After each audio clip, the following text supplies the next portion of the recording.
හොඳයි අයිබෝන් හැමෝටම මම අද මේ වීඩියෝ එක අරන් ආවිල්ලා තියෙනවා ඕගලන්ට ඩෙරිව් එකේ අපිට volatility 10 index එකේ පාවිච්චි කරන්න පුළුවන් ස්ට්‍රැටජි එකක් මම අරන් ආවිල්ලා තියෙන්නේ මේකෙදි මුලින්ම අපි කරන්න ඕනේ මේ මාකට් එකට ගිහලා මම මේ ඉන්ඩිකේටර්ස් ටික හයිඩ් කරගන්නම් මුලින්ම පස්සේ කවන් කියන ඉන්ඩිකේටර්ස් පාවිච්චි කරන විදිය මුලින්ම අපි මේ මාකට් එකට ඇවිල්ලා 5 minute chart එකට ඇවිල්ලා අපි කරන්න ඕනේ මේකේ තියෙන මේ ස්විම් හයි තියෙනවා ආපස්සට තියෙන ස්විම් හයි ටික සහ ස්විම් ලෝ ටික අපි මාක් කරගන්නවා මෙන්න මේ විදිහට ස්විම් ලෝ මාක් කරගද්දි මෙන්න මේ විදිහට මාක් කරලා මේකේ ඔයගොල්ලන්ට මේ පාට වෙනස් කරගන්න මෙන්න මේ ලානිල් පාට වගේ පාටක් දාගන්න. අනිවාර්යයෙන්ම මේ ටික මාක් කරගන්න.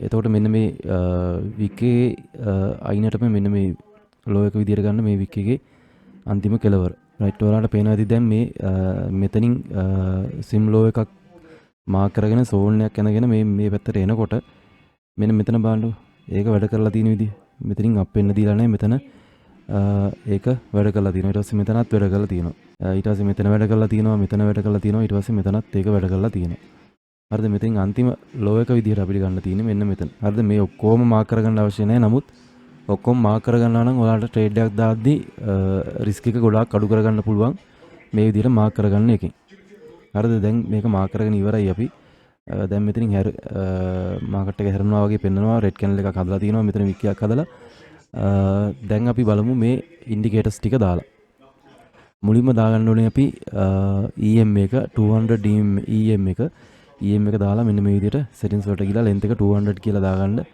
ඊට පස්සේ ඕකේ කරන්න තමන්ට පේන පාටක් දාගන්න මම මෙන්න මෙහෙම දාගෙන තියෙනවා ඊට පස්සේ දාන්න Bollinger Bands ඉන්ඩිකේටර් එක මේකේ settings වල හදාන්න දෙයක් නැහැ length එක 20 මල්ට් එක 2 කියලා දාලා තියෙන ස්ටයිල් තමන්ට ඕන විදිහට මේව හදාගන්න ඊට පස්සේ super trend indicator එක අවශ්‍ය නම් දාගන්න පුළුවන් නැත්නම් නිකන් ඉන්නත් පුළුවන් ඒක අත්‍යවශ්‍යම එකක් නෙවෙයි right එතකොට මේකේ අපිට කරන්න තියෙන්නේ වෙන මේ අපි මේ දාගෙන තියෙන zone එකකට දැන් ඔයගලන්ට පේනවා මේ අපි මේ ඇඳගෙන තියෙන zone වගේ මෙන්න මේ zone එකකට market එක එද්දී මෙන්න මේ Bollinger Bands එකේ උඩ ලෙවල් එක මේ බලන්න මේ ලෙවල් එක ඇඳෙන්නේ මෙන්න මෙතන ඉඳන් සහ මෙන්න මෙතන ඉඳන් එතකොට ඒ ටික ඇඳගෙන සෝන් එකක් මාක් කරගෙන අපි ඉන්නකොට ඒ සෝන් එක ඇතුළට මාකට් එක එද්දි ඊට පස්සේ Bollinger Bands එකේ අපර් බෑන්ඩ් එකට මාකට් එක කිට්ටු වෙලා නම් එතකොට ඒකේ ටච් වෙලා මාකට් එක අනිත් පැත්ත හැරෙනවා නම් ඔයගලන්ට ඒ වෙලාවට ඩවුන් ට්‍රෙන්ඩ් එකට ඩවුන් එකට ට්‍රේඩ් එකක් දාගන්න පුළුවන් හරිද එතකොට මම මෙතෙන්දී දාපු ට්‍රේඩ් වල වීඩියෝස් තියෙනවා මම ඒ ටික දාන්නම් වීඩියෝ එක අන්තිමේට ඒකත් බලන්න ඕගොල්ලෝ ඊට පස්සේ සාමාන්‍යයෙන් දැන් අප් එකට ට්‍රේඩ් එකක් දානකොට සාමාන්‍යයෙන් මේ ස්ට්‍රැටජි එක ටිකක් පාවිච්චි කරන්න අමාරුයි මොකද අප් එකට ට්‍රේඩ් එකක් දාද්දි සාමාන්‍යයෙන් මේ ලෙවල් වලින් ආපහු ටිකක් හැරෙනවා අඩුයි මොකද අලුත් ලෙවල් එකක් හැදිලා තමයි ආපහු උඩට හැරෙන්නේ අන්න එතකොට චුට්ටක් මේක පාවිච්චි කරන්න පොඩ්ඩක් අමාරුයි මොකද මේ ඩවුන් ට්‍රෙන්ඩ් එකක් ඉවර වෙලා අප් ට්‍රෙන්ඩ් එකක් එහෙම අර ඒකපාරම ආරම්භ වෙද්දී ඒ වගේ තැන්වල ටිකක් මේක පාවිච්චි කරන්න අමාරුයි ඒකින්ද හැම වෙලෙම මේක පාවිච්චි කරලා ඩවුන් එකට ට්‍රේඩ් දාන්න විතරක් බලන්න හරිද ඒ කියන්නේ දැන් ට්‍රෙන්ඩ් එක අප් එකක් වුණත් ඩවුන් එකක් වුණත් ඕගලන්ට ඩවුන් එකට ට්‍රේඩ් දාන්න ලේසි හැම වෙලෙම ට්‍රේඩ් කරද්දී අපි ඒ කියන්නේ මොන විදියට ට්‍රේඩ් කරත් මම හොඳට අත්දැකීමෙන් ඒ කියන්නේ මම හිතන දෙයක් තමයි ඩවුන් එකට ට්‍රේඩ් දාන්න ගියාම ටිකක් ලේසි. ඒ කියන්නේ ගොඩාක් දුරට ඩවුන් එකට සාමාන්‍ය මගේ ඇනලයිස් වල නම් මම ඇත්තටම මේ හොයලා තියෙන දෙයක් තමයි මම ට්‍රේඩ් කරපුවාම සාමාන්‍යයෙන් මම අප් එකට ගන්න ට්‍රේඩ් වලට වඩා ඩවුන් එකට ගන්න ට්‍රේඩ් වල තියෙන ඇකියුරසි එක වැඩි. ඒක විනින් රේට් එක වැඩි ඒ වගේ. ඒකට හේතුව මම දන්නේ සාමාන්‍යයෙන් මම මේ පාවිච්චි කරන මෙතඩ් වල මොකක් හරි ඒකින තියෙන දෙයක් තමයි ඒක. ඒ කියන්නේ මට කියන්න තේරෙන්නේ නැහැ මොන හේතුවක් ඉන්නද මේ වෙන්නේ කියලා. එතකොට මේකෙදි ඕගලන්ට කරන්න තියෙන්නේ Bollinger Bands එකේ මේ අප බෑන්ඩ් එකට ආවට පස්සේ ඔයාලට පුළුවන් ඩවුන් එකට ට්‍රේඩ් එකක් ගන්න. හැබැයි අනිවාර්යයෙන්ම මෙන්න මේ සෝන් එකක්වත් ඇතුලේ මාකට් එක තියෙන්න ඕනේ. හරිද? එතකොට මෙන්න මේ 200 MA එකට උඩින් මාකට් එක හැදෙනවා නම් අන්න ඒ වෙලාවට පොඩ්ඩක් ඩවුන් ට්‍රෙන්ඩ් එකට ඒ කියන්නේ ඩවුන් එකට ට්‍රේඩ් එකක් ගද්දි පොඩ්ඩක් පරිස්සම් වෙන්න මොකද 200 MA එකට උඩින් මාකට් එක හැදෙද්දි සාමාන්‍යයෙන් අපි අප් ට්‍රෙන්ඩ් එකක් කන්ටිනියු වෙනවා කියලා තමයි සාමාන්‍යයෙන් ඒ වෙලාවට මාකට් එකේ අපිට ගන්න තියෙන අදහස. එහෙන් 200 MA එකෙන් අපිට මේ අපි ගන්න ට්‍රේඩ් කරන්නම නෙවෙයි 200 MA එක දාගන්නේ. මේ මාකට් එකේ පවතින ට්‍රෙන්ඩ් එක ගැන අදහසක් ගන්න තමයි මේ 200 MA එක පාවිච්චි කරන්නේ. දැන් මේ බලන්න 200 MA එකට යටින් තියෙද්දි මාකට් එක හැම වෙලේම ඩවුන් වෙලා තමයි තියෙන්නේ. ඩවුන් ට්‍රෙන්ඩ් එකක් තමයි තිබිලා තියෙන්නේ. දැන් මෙතන බැලුවොත් 200 MA එකට උඩින් මාකට් එක හැදෙද්දි හැම වෙලේම අප් ට්‍රෙන්ඩ් එකක් තමයි තිබිලා තියෙන්නේ. හරිද? ඒ වගේ වෙලාවට ඕගලන්ට පුළුවන් මේ බුලින්ජර් බෑන්ඩ්ස් එකේ ලෝවර් බෑන්ඩ් එකට ආපුවාම මේ කියන්නේ මේ යටින් තියෙන නිල් පාට ලයින් එකට ආවට පස්සේ මාකට් එක ඇවිල්ලා ආපහු හැරෙද්දී ඕගලන්ට පුළුවන් අප් එකට ට්‍රේඩ් කරන්න. හරිද? මේක හැම තැනම මේ ලයින් එක ටච් වෙන්නම ඇවිල්ලා නැහැ. සාමාන්‍යයෙන් හොඳ ස්ට්‍රෝං විදියට අප් ට්‍රෙන්ඩ් එකක් යද්දී මෙන්න මේ වගේ ලයින් එක ළඟට ඇවිල්ලා ආපහු හැරෙනවා. එහෙම නැත්නම් මේ මිඩ් ලෙවල් එකේ වැදිලා ආපහු හැරෙනවා. හරිද? සමහර වෙලාවට මෙන්න මේ අපර් බෑන්ඩ් එකත් එක්කම උඩට යනවා මේ. මේ බලන්න මේ අපර් බෑන්ඩ් එකේම ගෑවි උඩට යනවා. හරිද? ඊට පස්සේ මේ රීට්‍රේස්මන්ට් එකක් ගන්නවා. ඒත් මෙතන ලෝවර් බෑන්ඩ් එකට ඇවිල්ලා නැහැ. ලෝවර් බෑන්ඩ් එකට කිට්ටු වෙලා ආයෙ උඩට ගිහිල්ලා තියෙනවා.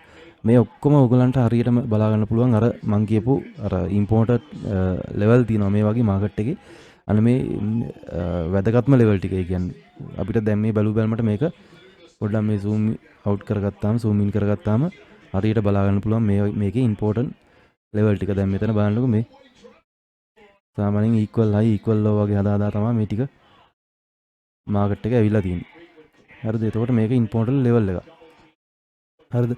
කොයි වෙලේ හරි මෙන්න මේ ලෙවල් එක මාකට් එකේ වැඩ කරනවා මේ. දැන් මෙතනදී වැඩ කරපු එක ඊට පස්සේ බලන්න මෙතනදී සපෝට් එකක් විදියට වැඩ කළා. ඊට පස්සේ මේකේ බ්‍රේක් කරගෙන පල්ලෙහාට ඇවිල්ලා ඒක දැන් හොඳ ස්ට්‍රෝං ලෙවල් එකක් විදියට මේක තියෙනවා. හරිද? මේකත් කොයි වෙලේ හරි ආයෙත් මාකට් එකේදී අනිවාර්යයෙන්ම වැඩ කරනවා. ඊට පස්සේ මෙන්න මේ හදලා තියෙන ලෙවල් එකත් අනිවාර්යයෙන්ම කොයි වෙලාවක හරි මාකට් එකේ අනිවාර්යයෙන්ම වැඩ කරනවා. මේවා හරියට දැනගන්න මම මේ ඕගොල්ලන්ට වීඩියෝ එකේ පෙන්වන්න අවශ්‍ය හින්දා මේ විදියට අඳින්නේ. එහෙම නැත්නම් පැහැදිලිව ඕගොල්ලෝ දැනගන්න මේවා. මම මේ ටික ඔක්කොම රිමූව් කරගන්නම්. ඉන්ඩිකේටර්ස් ටිකත් මම අයින් කරගන්නම්. රයිට්. දැන් ඔන්න 5 minute chart එකේ ඉන්නේ අපි. දැන් ගොඩක් කටියට තේරෙන්නේ නැහැ නේ සාමාන්‍යයෙන්. ඒ කියන්නේ ලෙවල් එකක් මාක් කරගන්න විදි. දැන් මේ 5 minute chart එකට ආවට පස්සේ ඕගොල්ලන්ට බලා ගන්න පුළුවන් සාමාන්‍යයෙන් හොඳටම වැඩ කරලා තියෙන ලෙවල් ටිකක් මෙන්න මේ විදිහට ලොකුවට පේනවා. හරිද? මේක හරියටම බලා ගන්න ඕන නම් 15 minute එකට වගේ යන්න. 15 minute එකට වගේ ගියාම ඕගොල්ලන්ට මෙන්න මෙහෙම ලස්සනට බලා ගන්න පුළුවන් සාමාන්‍යයෙන් ඉම්පෝර්ටන්ට් ලෙවල් ටික මාක් කරගන්න පුළුවන්. මෙන්න මෙතන හොඳ මේ ටික බලන්න. මේ ඒ ටික සාමාන්‍යයෙන් හොඳ ස්ට්‍රෝං සපෝට් ලෙවල් එකක් විදියට වැඩ කරලා තියෙනවා. මම මෙතනින් විතරක් ගන්නවා. අරන් මෙන්න මෙහෙම ඇඳ ගන්නවා. ඊට පස්සේ මෙන්න මෙතන. හරිද? මේ සෝන් මේවා ඔක්කොම හරියට වැඩ කරනවා. හරිද? එහෙම ලේසින් එහෙම වැඩ කරන්නේ නැහැ කියන්න බෑ කාටවත්. අනිවාර්යයෙන්ම වැඩ කරනවා මේවා. හරිද? මේ තියෙන වැඩ කරලා තියෙන්නේ.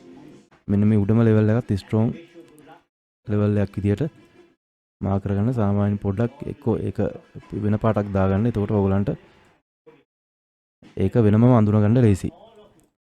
හරිද? මෙන්න මේ වගේ පොඩි ලෙවල්ස් ඕගලන්ට ලයින් ටිකක් දාලා මාක් කරගන්න පුළුවන්. හැබැයි ගොඩාක් ලයින් දාගෙන හැමතැනම ලෙවල් හදාගන්න එපා. ඒ මොනවා වුණත් මේ හැම ලෙවල් එකකම අනිවාර්යයෙන්ම මාකට් එක පොඩ්ඩක් හරි එක විනාඩියක් හරි ඒ ලෙවල් එකක් තුල මාකට් එක විනාඩියක් දෙකක් හරි කන්සල්ටේට් වෙනවා අනිවාර්යයෙන්ම.